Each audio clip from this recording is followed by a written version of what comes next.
Hi everyone, my name is Madden, and today I'm going to be sharing with you the brief history of modern Irish dancing.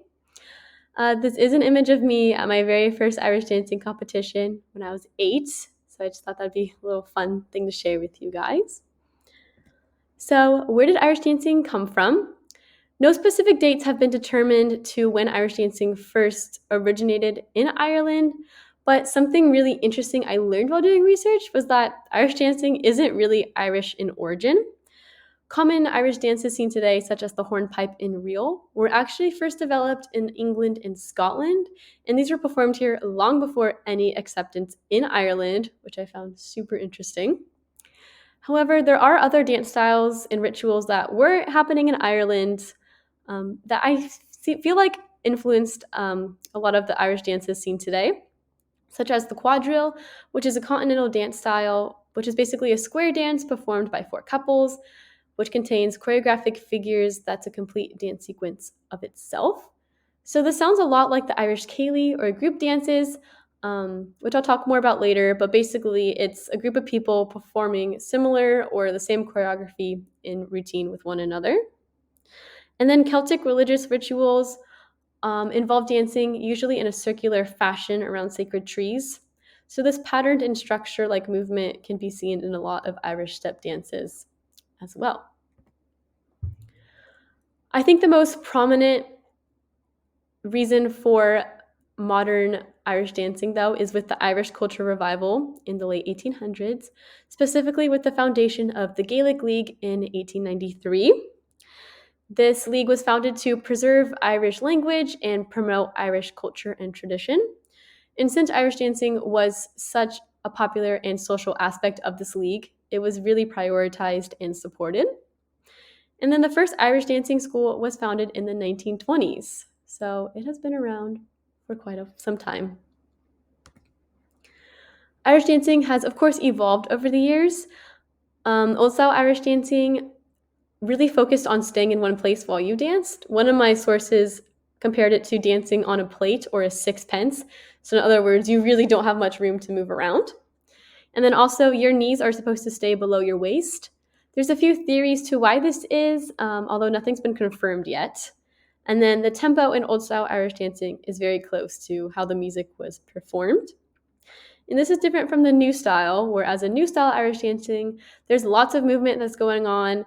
You're actually judged in competition on how much you utilize and move around the stage, as well as how high you can kick, jump, and leap. So that's quite a change from having your knees not being allowed above your waist to then being judged on how high you can kick.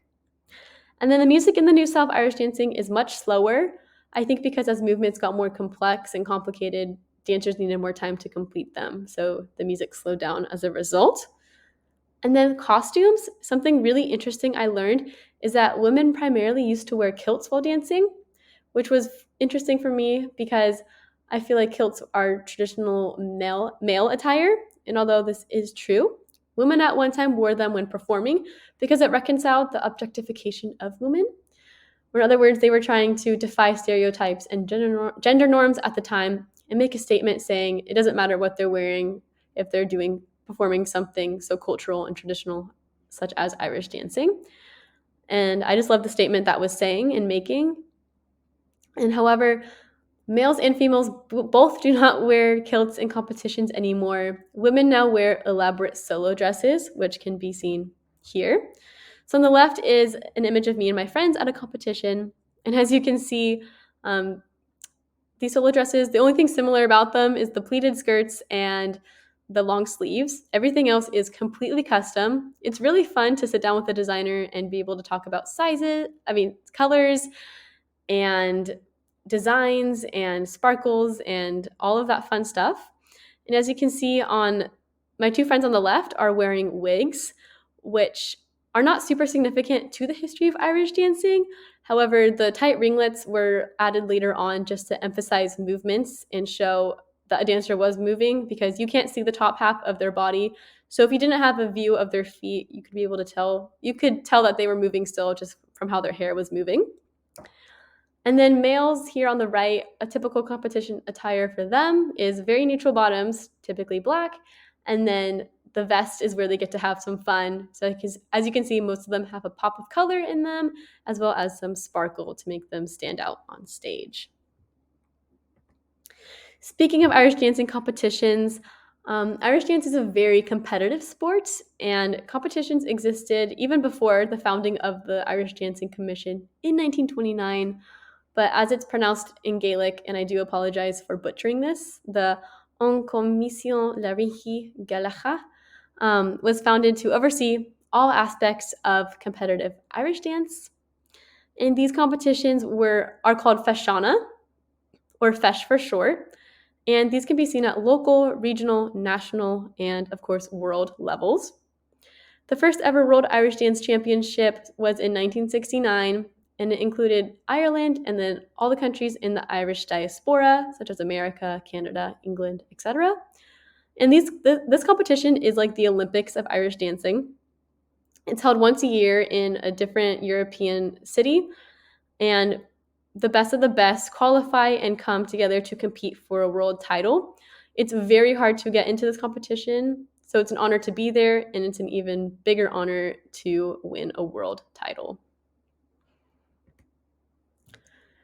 There are 3 styles of Irish dancing that are still significant in competition today. The first is a traditional or step dance. This is the flagship Irish dancing style. This is what's most commonly seen in competition, where one dancer is competing with another to the same music, but the choreography is different for each.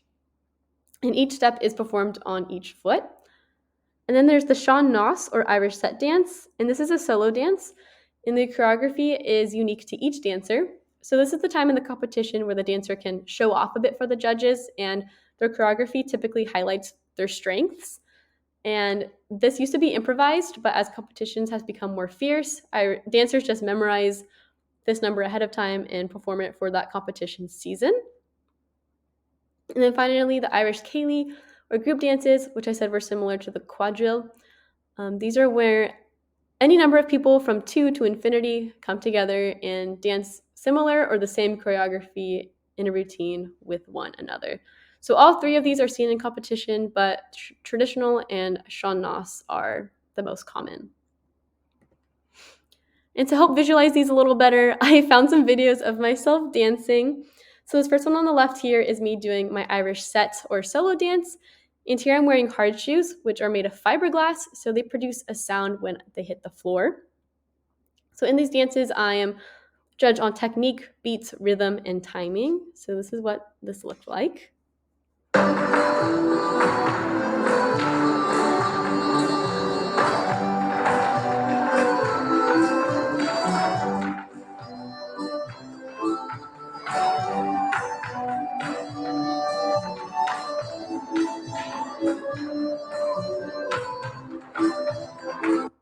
And then this one on the right here is me doing a traditional or step dance.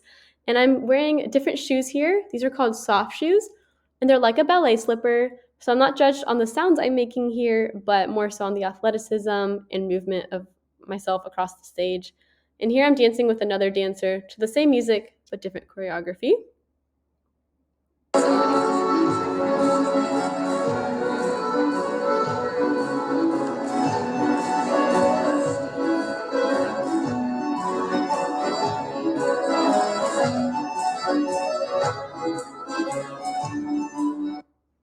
So that's what those 2 look like. And then, oops. Sorry about that. And then this is not what a traditional Céilí or group dance look like, but just to show you what it looks like to dance the same choreography with multiple people. Here's what me and my school did a few years ago for Halloween competition as Musketeers. We're all just doing the same choreography together.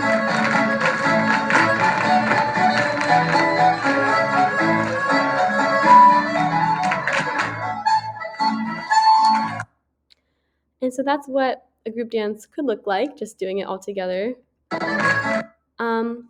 So yeah, thank you so much for watching. I really hope you enjoyed learning a bit about the history of Irish dancing and enjoyed getting to watch a little bit of what that looks like.